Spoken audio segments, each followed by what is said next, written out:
Muy buenas tardes, queridos amigos. Estamos nuevamente en este programa Personajes que dejan huella, con su siempre amiga Maya Navarro de Lemus, aquí en Radio Mujer, en el sexto sentido de la radio, con teléfonos en cabina 31 22 11 90 y 36 47 18 83. Pues dando seguimiento al programa anterior, quienes nos hicieron el favor de sintonizarnos, que hablamos sobre el espectro del autismo. Y a mí me gustó muchísimo el tema, por precisamente la ignorancia que tenemos todos acerca de esta condición. Y nada menos que tengo a Lupita aquí de invitada, es la principal, la presidenta, la que ha forjado todo el colegio de TEA, que es Trascendiendo el Autismo. Trascendiendo el Autismo. Y mejor le voy a dejar la palabra a Lupita, ella sola se va a presentar y nos va a decir todo lo que ha hecho para estos niños. Bueno, primero que nada, muchísimas gracias, Maya. Es un honor para mí y vengo representando una institución llamada Trascendiendo el Autismo. Trascendiendo el Autismo. Las siglas son TEA y Sí. Bueno, coincide con el término teórico de lo que trabajamos, ¿no? Trascendiendo el autismo, decimos TEA, y el término teórico Sí. es trastorno del espectro autista. Trastorno del espectro autista. Así se llama, ese es el término clínico, por así decirlo. Muy bien. Sin embargo, hay un grupo de especialistas y de instituciones aquí en México que surgió aquí en Guadalajara incluso por cambiar este término. Cuando hablamos de trastorno, de pronto las personas ajenas a esta situación pensamos que es algo muy fuerte. De hecho, el término trastorno pareciera muy fuerte, ¿no? Hablar también de síndrome, lo primero que se nos viene a la cabeza posiblemente es el síndrome de Down para las personas que están ajenas a esto. Sin embargo, cuando convivimos con ellos, cuando trabajamos con ellos, nos damos cuenta de que se trata de una condición de vida, de una forma de ser diferente a lo esperado, a los parámetros a los que estamos acostumbrados. Entonces estamos trabajando por cambiar este término de trastorno a condición. Al decir condición, primero que nada estamos respetando a la persona como persona, la persona que lo manifiesta, y estamos también haciendo ver que no se trata de una enfermedad. Cuando hablamos de enfermedad, ¿qué hacemos? Buscamos una cura y vamos con el médico y damos medicamentos y buscamos tratamientos para curar la situación. Cuando hablamos del trastorno del espectro autista o de la condición del espectro autista, estamos hablando de que es un desarrollo diferente a lo que esperamos, pero no por eso es que estén bien o estén mal, simplemente les cuesta trabajo la interacción con las demás personas y a veces más que a las demás personas, a la misma familia. Sé que estuvo Susi, la mamá de otra Susi, aquí con ustedes platicando su experiencia y como familia, si escuchamos la parte de las familias, pues es un impacto muy fuerte. Sí, que va. ¿Qué es lo que sucede? A ver. Y eso es importante saberlo también como profesionistas y como sociedad en general. ¿Por qué? Porque cuando hablamos de autismo vemos que primero soy mamá y entonces también entiendo esta cuestión de cuando sabemos que estamos embarazadas, es la felicidad más enorme. Sí, claro. Y durante esos 9 meses creamos miles de expectativas. Sí. Nace nuestro hijo o nuestra hija y continúan las expectativas respecto a nuestros hijos. Vemos que el bebé nace, tiene un desarrollo regular, lo esperado, empiezan a hacer las gracias, empiezan a ver a mamá, a identificar, la mamá empieza a reconocer el llanto de los niños. Sin embargo, alrededor del 1 año y medio, 2 años, se empieza a ver un retroceso en las habilidades. Alrededor del 1 año y medio, sí decirles que, bueno, quienes son terapeutas del lenguaje conocen del desarrollo del lenguaje, pues ya los niños ya dicen algunas palabras, ya se comunican, ya señalan, ya hay esta comunicación no verbal con la mamá, con el papá o con quien lo cuida. Todas estas habilidades se pierden. Y entonces hay un estancamiento en el desarrollo. Es una cuestión impactante como papás. ¿Cómo no? empiezan a llorar, el papá no entiende o la mamá no entiende, no puede descifrar el llanto del hijo cuando se supone que las mamás somos las que podemos entender qué es lo que sucede con nuestros hijos, y entonces empiezan una serie de conductas que empiezan a confundir a los papás. Ya no sé qué quiere, llora todo el tiempo, tiene alteraciones del sueño, no habla, y lo que poquito que hablaba lo dejó de hablar. Empiezan a interesarse más que por los juguetes, por algunos objetos, y el uso de esos objetos es de una manera no muy común. Empieza a crecer, no vemos avances, lo empezamos a comparar con los hermanitos, con los primos, y sí es un impacto muy fuerte.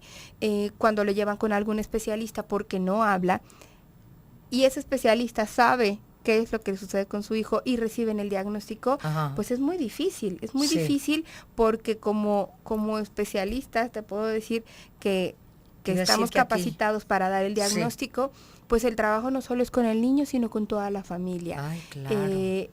Este proceso de duelo, porque no deja de ser un duelo lo que viven. Claro.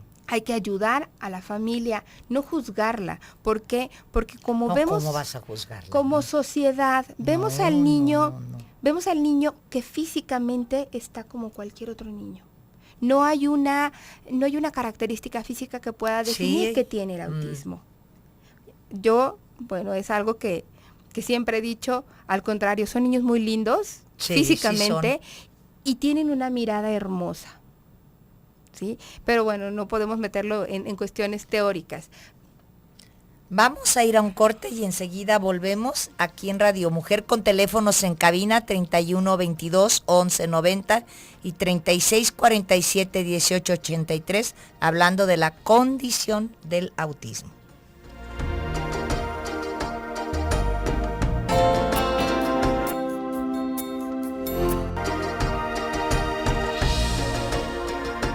Bueno, seguimos platicando sobre el espectro del autismo con Lupita. Y yo te voy a hacer esta pregunta, Lupita. A ver, yo cuando invité a Susi Luyando, me dijo, o sea, ella me dio su versión como madre. Ahora, tu versión es como, no tu versión, perdón, tu experiencia es como una profesionista, ¿verdad? Sí, mira, yo tengo 15 años dedicándome a trabajar con niños con autismo y síndrome de Asperger. Cuando hablamos de autismo y síndrome de Asperger, los dos pertenecen al espectro autista. ¿Cómo inició esto? Como Dios me dio a entender, como muchos profesionistas en México empezamos. ¿Por qué? Porque no existe una carrera que forme especialmente en autismo. Yo soy egresada de la Normal Superior de Especialidades. Mi primer línea de trabajo fue lenguaje. Mi título dice audición y lenguaje. Nunca he trabajado con personas con pérdida auditiva, pero desde un inicio mi primer trabajo fue en un centro de atención múltiple, también llamado CAM, en un grupo de niños con autismo. Yo no sabía lo que era el autismo. Yo tenía de idea del autismo lo que tiene cualquier otra persona que nunca había escuchado hablar de eso. Te estoy hablando que hace 15 años de eso, menos información había. Afortunadamente actualmente hay mucha más difusión. Hay instituciones que se han dedicado a dar más información sobre esto. Ya no es tan desconocido, por así decirlo. En aquel entonces sí era algo muy desconocido. Empecé a trabajar con ellos como Dios me dio a entender. Dentro de la misma escuela en la que yo estaba no había alguien que me pudiera asesorar en mi tesis, que es en donde yo quería hablar y exponer lo que me había tocado vivir en estos años trabajando con estos chicos. Y tuve la fortuna, porque sí lo siento como una bendición, como una fortuna, el poder irme a España.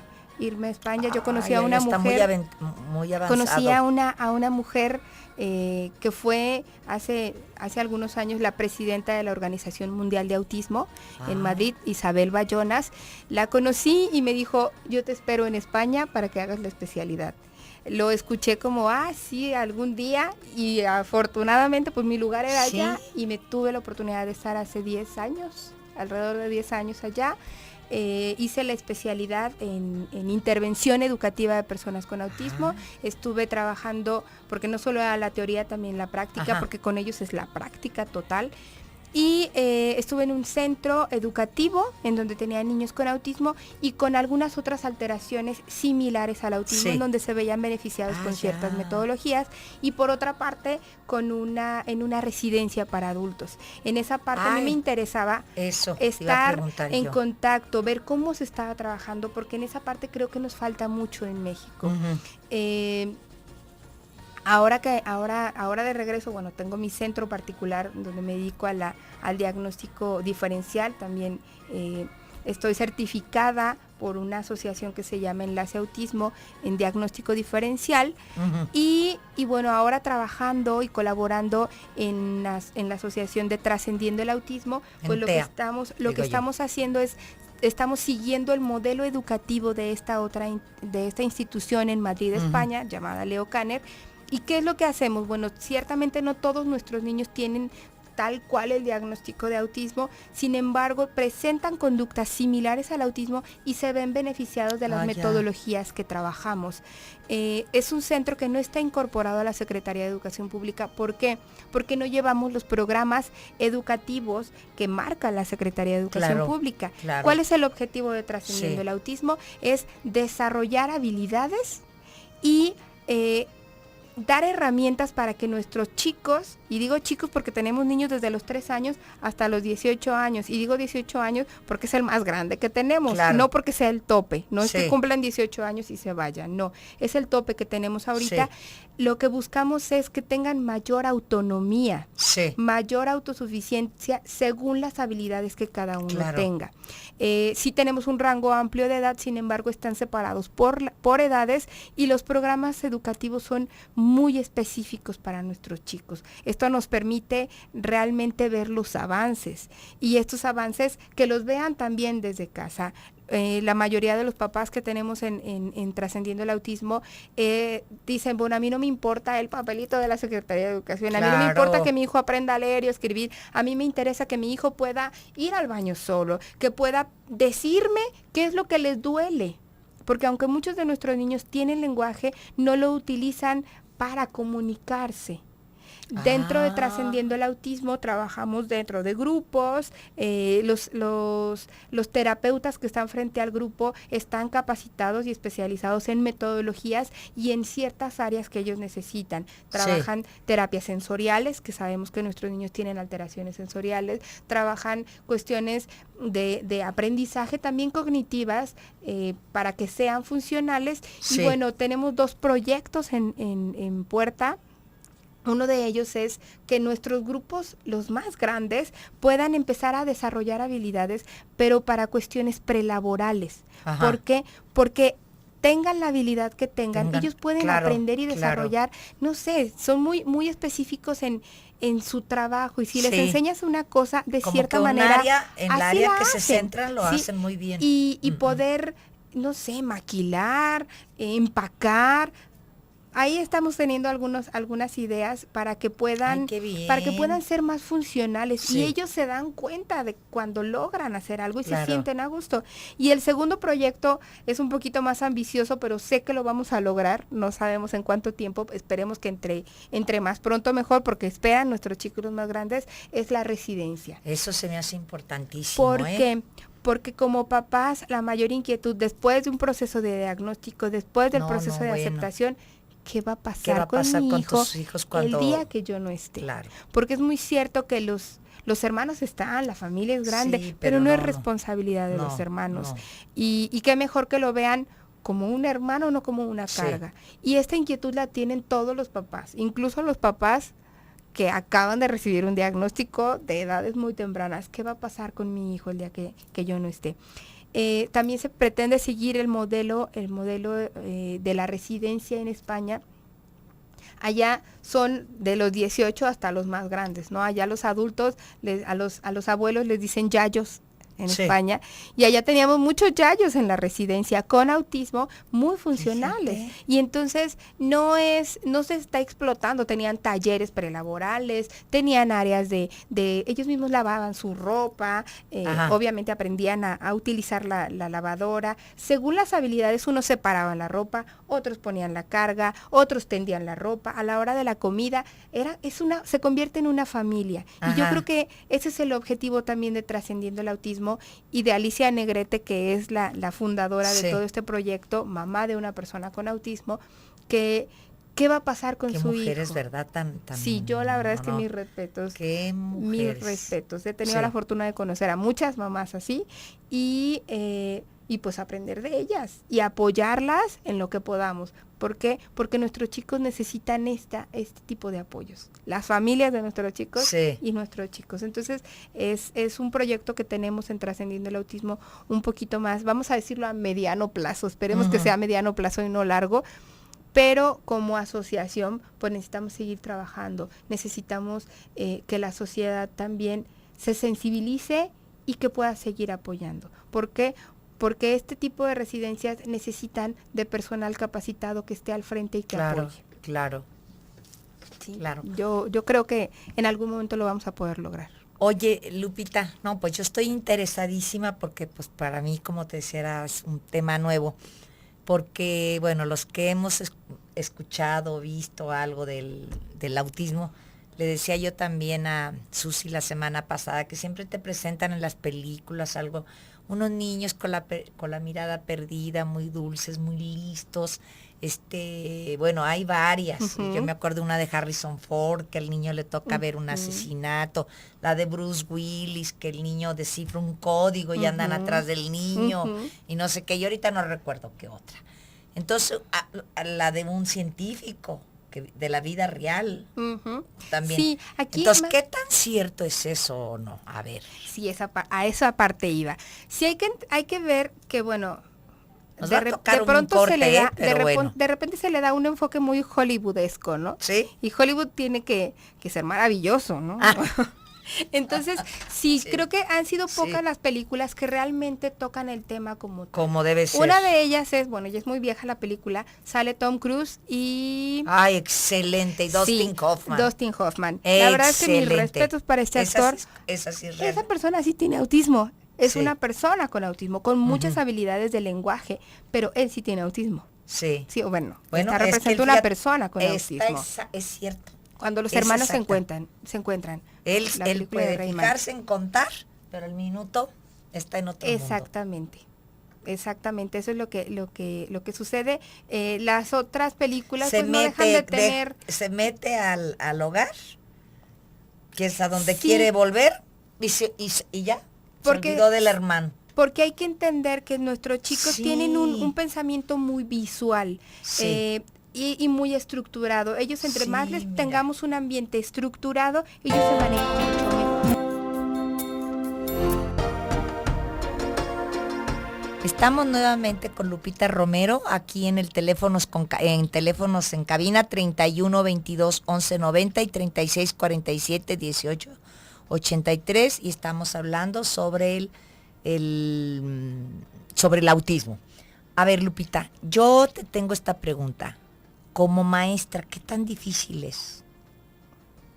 Porque debe de ser difícil con alguien que no te puedes comunicar, que tiene en su conducta cambios de conducta. Sí, muchos conductuales. Sí, a ver. De hecho, el diagnóstico es a partir de las conductas. ¿Sí? O sea, no hay un estudio médico que te pueda decir, te pueda manifestar allí la presencia del autismo. Ajá. Todo es a partir de conductas. Hay que conocer las conductas y saber de autismo para poder diagnosticar. Pero es lo primordial, las conductas y los procesos de razonamiento de una persona con autismo es lo diferente del resto de las personas. No me gusta el término normal, hablamos de lo regular, de los parámetros esperados y de los chicos que tienen alguna necesidad especial.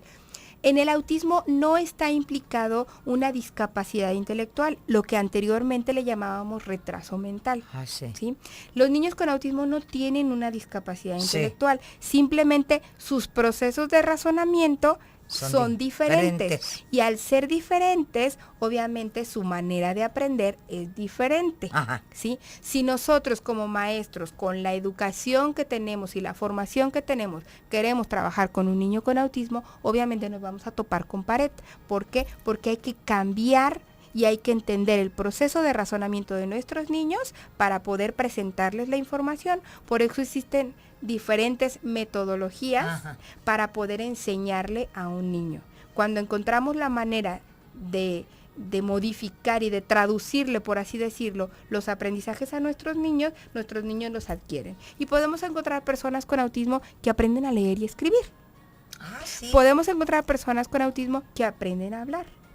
Quiero platicarte que yo conocí a una persona, ya era una señora. Cuando yo me fui a España yo tenía 25 años y ella tenía 45. Esta chica no hablaba y se comunicaba con la escritura, pero ella escribía donde podía. Igual salíamos al parque de paseo y se agachaba y me quería preguntar algo y entonces escribía en la tierra. Y ya se estaba comunicando conmigo, ¿sí? Pero no hablaba, entonces podríamos creer que como no hablan, no adquieren el resto de los aprendizajes. También hay que considerar que nuestros niños con autismo tienen alteraciones sensoriales. En la medida en que estén alterados de cómo percibimos la información, porque a través de los sentidos aprendemos. Si están alterados nuestros sentidos, obviamente va a estar distorsionada y alterado nuestro aprendizaje. ¿Sí? Por eso, cuando intervenimos en autismo, tenemos que saber de alteraciones sensoriales, tenemos que saber de metodologías específicas en el autismo a partir de sus procesos de razonamiento. Tenemos que especializarnos en esto para poder realmente hacer el papel de maestros, de guías, de docentes y de terapeutas. ¿Por qué? Porque el proceso de razonamiento es distinto. Allí, si entonces, respondiendo a tu pregunta, como maestro, ¿es difícil trabajar con un niño con autismo? Sí, si no conozco su proceso de razonamiento, sí es complicado. Claro. Mira, Lupita, Susana Paesa,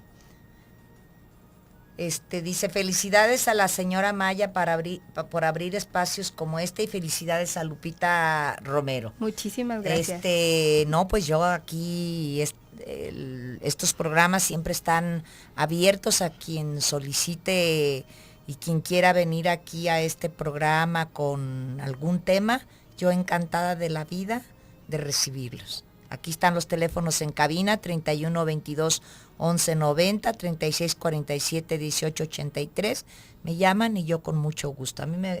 Además me encanta todas las cosas que son pues humanas. Claro, y hay que ser muy humano para porque entender. Fíjate que era lo que yo decía el otro día, que no es que las gentes seamos malas, es que a veces no sabemos ni cómo referirnos a estas enfermedades. Acuérdate que para lo de las discapacidades, todo lo que tuvimos que brincar a enseñarnos a llamar personas con discapacidad, a como se decía antes, tullidos y quién sabe cuánta coválidos y palabras que no eran peyorativas, pero las desconocíamos las palabras exactas. Yo creo que la ignorancia nos hace cometer muchísimos errores, ¿verdad? Y no necesitamos como sociedad, a estas alturas, no tenemos justificación de decir, como yo no tengo a alguien cercano así, yo no me meto en esa situación. Yo creo que ahorita la sociedad, como sociedad, estamos llamados a sensibilizarnos a lo que nos toca vivir. ¿Por qué? Porque de repente escuchamos, ¿qué es el autismo? Y cuando a mí me toca explicar a qué me dedico, me dicen, trabajas con los niños que viven en su mundo. No viven en su mundo, viven en nuestro mundo y tenemos que tener las herramientas para integrarlos a la sociedad. Y no es que ellos tengan que integrarse a nuestro mundo, sino que nosotros, que se supone, en teoría, tenemos mayores habilidades, tenemos que integrarlos. ¿Y cómo? Conociendo, sabiendo. En una ocasión me tocó escuchar en una conferencia me tocó ver a una mamá, me sorprendió porque generalmente las personas que asisten a las conferencias son mamás o son maestras o profesionistas que se dedican a esto, y esta era una mamá que llevaba a sus hijos. Y me dijo, es que yo jamás había escuchado del tema, lo vi anunciado en X lugar y me interesó. Y le dije a mis hijos, tenemos que ir a aprender de esto. ¿Por qué? Porque es parte de educar a mis hijos, no solo en cómo tienen ellos que estar en el ambiente donde se desarrollan, sino también en lo que se pueden llegar a enfrentar. Así no tengan ninguna discapacidad cerca. Me pareció algo extraño, porque no estamos acostumbrados a esto, pero la verdad es que en ese momento pedí un aplauso para la señora. ¿Por qué? Porque como sociedad estamos llamados a saber por lo menos cómo tratar a la otra persona. Claro. Tenga lo que tenga, sea como sea. Ahora hablamos de la tolerancia. Uh-huh. Cuando desarrollamos la tolerancia a la diversidad, Uh-huh. tengan o no tengan un diagnóstico, yo creo que en la medida en que aprendamos esto, vamos a crear una mejor sociedad. Una sociedad respetuosa. Oye, a ver, Lupita, sígueme platicando porque yo estoy interesada. A ver, me decías que a raíz del año y medio o 2 empiezan a manifestar Uh-huh. las criaturitas. Las características. Las características. Que no es los médicos. Yo ya sé, ya aprendí el otro día, que el pediatra tiene que estar muy observador, los padres, y un neurólogo es muy importante. Sí, aquí de pronto dicen, bueno, ¿quién es la persona, quién es el especialista dedicado en dar un diagnóstico? ¿Quién?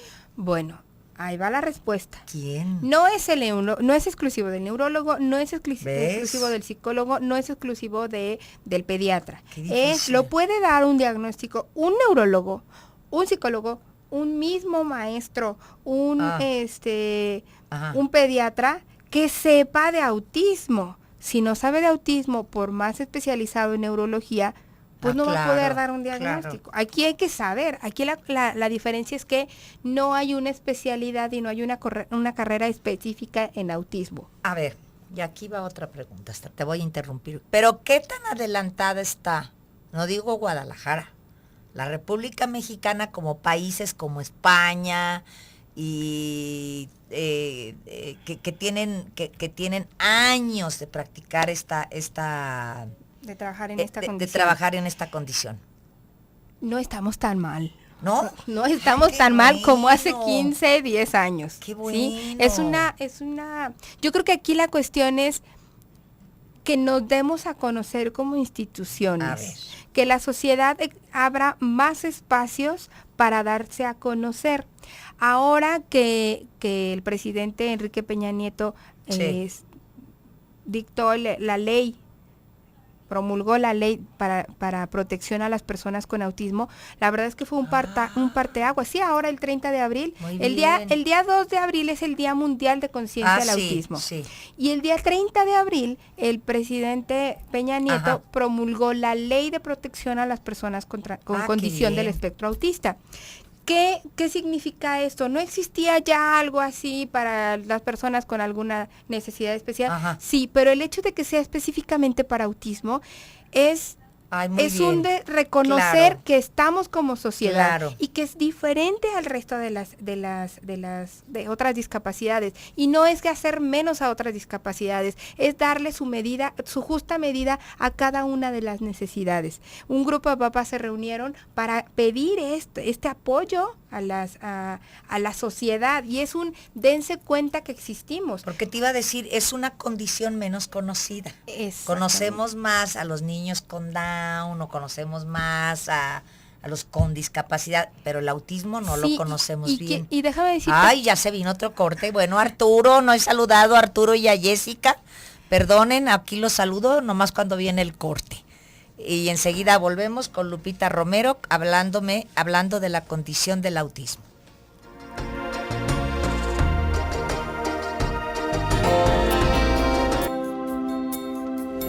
Porque el sexto sentido es estar alerta, mujer.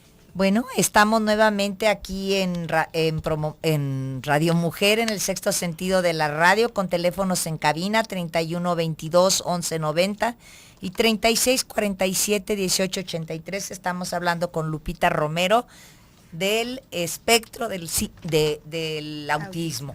A ver, Lupita, pues no nos van a alcanzar, ya se nos va a acabar el tiempo, tienes que venir otra vez. Yo tengo tantas y tantas preguntas. Por ejemplo, a ver, ¿no hay grados de autismo? ¿No? No, hablamos de habilidades. De habilidades. Para hablar de autismo, también se habla de una mujer, también mamá de una persona con autismo en Inglaterra, llamada Lorna Wink, fue la primera que habló de espectro autista. ¿A qué se refería a espectro autista? Que las personas con un diagnóstico definido de autismo presentaban este espectro, que quiere decir, él ya lo asimilaba, lo asemejaba a un abanico, en donde en un extremo encontramos menos habilidades y en otro extremo encontramos más habilidades. Esta mujer también hablaba de una tríada. Esta tríada quiere decir que hay 3 tipos de alteraciones, hay 3 alteraciones dentro del autismo. Es en el área social, habilidades sociales, y encontramos en un extremo de ese abanico que en el área social son chicos que ni siquiera ven a la otra persona como una persona igual a él. Y en el otro extremo del abanico vemos niños con autismo que sí identifican a las otras personas como personas, sin embargo no tienen las herramientas para poder socializar e interactuar con ellos. Obviamente, entre estos 2 extremos hay una amplia variedad de manifestaciones.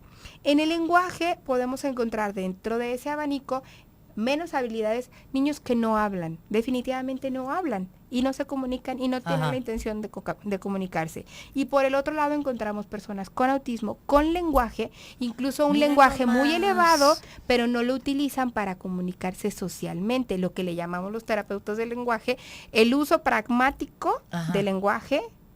La forma pragmática es en donde están alterados, pueden hablar muchas cosas, pero no lo utilizan tal cual para comunicarse.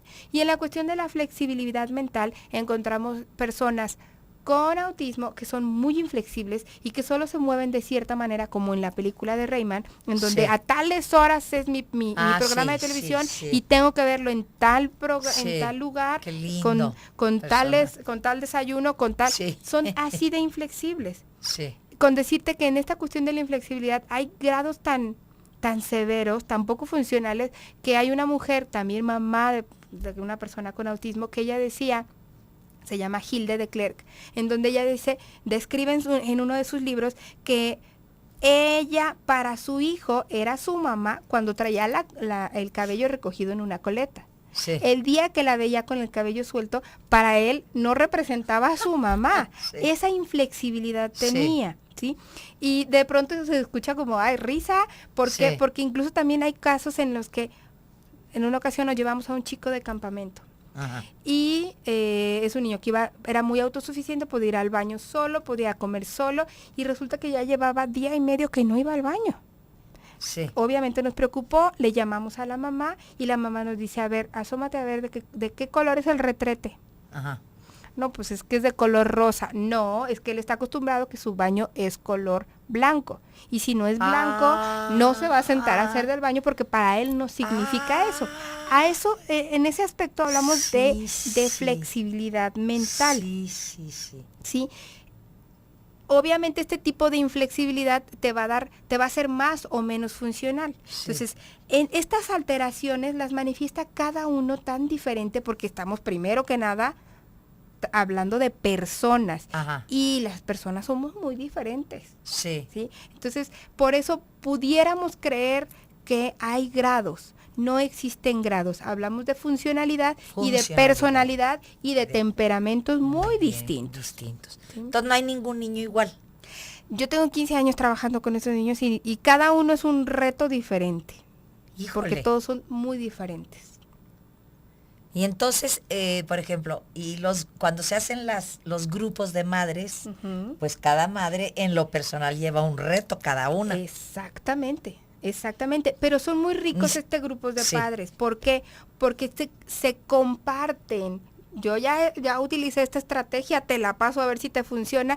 Y a veces estas mamás... ¿Pero funciona si son tan diferentes? Hilde de Klerk menciona que una mamá de una persona con autismo y las personas que nos dedicamos al autismo nos tenemos que convertir en detectives. Sí. ¿Por qué? Porque tenemos que encontrarle la causa a las actitudes de nuestros hijos. Y entonces muchas veces pasa, ¿no? Allí en Trascendiendo el Autismo, de repente uno se enoja, se altera o hace berrinche, y entonces ¿qué empezamos a hacer? Le llamamos nosotros técnicamente un análisis de conducta. Entonces empezamos a ver qué sucedió, qué pasó, a ver, vamos revisando, tratamos de regresar la situación para saber qué fue lo que detonó el berrinche o el enojo o la inconformidad de nuestros niños y poder entonces reparar para que entonces pueda bajar su nivel de ansiedad, su enojo y cierre su ciclo, ¿sí? Y eso lo hacen los papás a diario. Entonces, híjole, yo también les puedo decir que los papás se convierten en especialistas en su hijo. Claro. Y desarrollan unas habilidades impresionantes. Es lo que te decía, cuando tienen varios hijos, qué reto de padres, Qué reto de padres. Sí, son admirables. Son admirables estos papás. ¿Cuántos niños son? La incidencia, mira, hablando propiamente de autismo, bueno, podemos encontrar que en diferentes lugares de la República, a nivel mundial, hay países que tienen su concepto del autismo y otros que tienen otro concepto del autismo. Entonces, cada uno maneja una incidencia diferente. En México, hasta el día de hoy, no tenemos incidencias, pero nos apegamos mucho a lo que mencionan en Europa. ¿Por qué? Porque se manifiesta igual en cualquier país. Es uno entre alrededor de 500 chicos, hablando de autismo. ¿Aquí en Guadalajara? Más o menos, sí. Simplemente en Trascendiendo el Autismo, que no somos la única institución que trabaja con autismo. Existen propiamente con estas metodologías, existen alrededor de 3 o 4 instituciones especializadas en esto. Muchas son asociaciones, eso es una ventaja. ¿Por qué? Pues porque están muy sensibilizados. Estas instituciones manejan chicos. En Trascendiendo el Autismo tenemos una población de 20, ahorita tenemos capacidad para 20, tenemos chicos en lista de espera, pero ¿por qué no podemos meter tantos? Porque la intervención es muy específica. Nuestros grupos no son mayores a 5 niños. Esto nos permite darles realmente la intervención y la necesidad, o sea, cubrir las necesidades que están teniendo. Mira, te llama Irene Paz y dice, yo tengo un niño de 13 años que tiene discapacidad múltiple, es autista y tiene síndrome de Down. Su vista es débil y perdió un ojo. Sufrió dislocación de cadera. ¿Cómo puedo hacer que mi hijo vaya al baño? Ay, es un reto muy grande Aquí, poder, mira, para mí, responder qué, esa pregunta. ¿Sabes qué? Espérate, Lupita. Ahorita, aquí viene su teléfono. Perfecto. Mejor te llevas tú y tú te comunicas con ella, por favor. Claro que sí. Porque a mí eso es lo que me gusta, que este programa sea un enlace. Rinda frutos. Exacto. Me parece muy bien. Yo me llevo para que ahorita, como quedan 2 minutos. Sí, va a estar muy complicado el darle la respuesta. ¿Y mejor le llamas? Sí, ¿Sí le claro llamas, que por sí. favor? Yo me comunico con la señora Irene Paz. Y para darle apoyo, y porque sí, bueno, mencionó algunas cuestiones que sí hay que aclararle, sobre todo esta cuestión de la discapacidad múltiple. Sí. Aclarar realmente si se trata de eso o de alguna otra situación. Qué linda, Lupita. Muchas gracias. Sí, con muchísimo muchas gusto. Gracias. Con muchísimo gusto que lo haremos. Por eso a mí me gustan estos espacios llenos de humanidad. Pues gracias. Y ¿sabes qué? Porque porque pues estamos tan ignorantes de todo eso. Entonces, a ver, sigue, porque ya se va a acabar el programa y yo quiero que me sigas diciendo. ¿Cuáles son las características que hay que observar? Sé que nos están escuchando muchos padres de familia y preocupados por sus hijos, porque yo cuando también escucho el radio digo, bueno, a ver, díganme qué me puede servir a mí como papá. Primero la detección. La detección la tienen los papás. ¿Por qué? Porque el pediatra no es que no sepa o que sea un mal pediatra. El pediatra se dedica a la cuestión física, la salud. Nuestros niños suelen ser niños muy sanos, muy sanos. Pero entonces, ¿Qué conductas pueden observar los papás para que puedan pedir un apoyo para descartar o confirmar esta sospecha que suelen tener? Primero, hay una pérdida del lenguaje o un atraso en el lenguaje, ¿sí? Si mi hijo ya tiene 2 años y no ha hablado ninguna palabra, entonces ahí sí hay que observar la cuestión del lenguaje, la cuestión social, qué tanto te ve a los ojos, en qué se entretiene, qué juegos tiene. ¿Sí? Toda esa parte sí hay que observarla y ser muy objetivos en lo que se esperaría en un niño y qué tan desfasado pudiera estar nuestro hijo. No, bueno, es que bueno, Lupita, ¿qué te puedo decir? Pues ya el tiempo se nos va a acabar. Yo nomás te quiero decir que tienes un poder de síntesis fabuloso para vernos en unos segundos, en un programa, vernos concretado lo que es el espectro del autismo. Y yo sí sigo considerando que somos unas personas muy ignorantes acerca de esta capacidad. Porque como tú decías, como no tiene nada físico, no hay nada que nos dé la señal. No es lo mismo ver un niño con síndrome de Down en donde lo ves y lo consideras una persona en silla de ruedas, un chico invidente, a una persona con autismo en donde nada más son conductas y pudiéramos creer que es un niño berrinchudo o mal educado, que muchos pasan así. Fíjate. Sin saber. Pero yo creí que todos los niños con autismo no podían hablar, no sé por qué. No, sí hay muchos chicos que hablan. ¿Sí? Muchos chicos que desarrollan el lenguaje. Muchos. Bueno, pues nos vamos a despedir de una maravillosa maestra, Lupita Romero González, y dándole las gracias. Dije mal, Lupita García. Bueno, si nos escucha mi mamá, sí nos va a ir. No, señora, perdóneme. Lupita Romero García. Y y yo te agradezco muchísimo por estar aquí. Gracias a ti. Y esperamos que vuelvas pronto